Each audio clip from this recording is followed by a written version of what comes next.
Attention మనకి కొన్ని చట్టాలు ఉంటాయి, పేపర్ మీద ఉంటాయి. వాటి అమలు అనేది ఎవ్వరూ పట్టించుకోరు.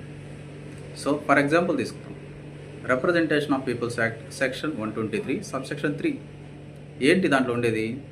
ఏదైనా రాజకీయ నాయకుడు కావచ్చు, లేకపోతే అతని ఏజెంట్ కావచ్చు, కులం పేరు చెప్పి, లేక మతం పేరు చెప్పి, లేదా భాష పేరు చెప్పి ఓటు అడగచ్చా? అడగకూడదు. అది ప్రొహిబిట్ చేయబడింది. సో అది ఒక అఫెన్స్.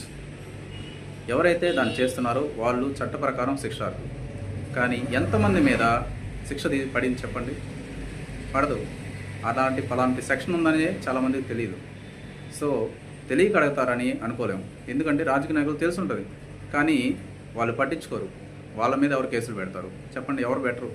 సో అందువల్ల ఏంటంటే వాళ్ళు దశాబ్దాలుగా, లేకపోతే స్వతంత్రం వచ్చినప్పటి నుంచి ప్రతి ఎలక్షన్లలో కులం పేరు చెప్పి అడుగుతారు, మతం పేరు చెప్పి అడుగుతారు. సో ఇలా అడుగుతూనే ఉన్నారు.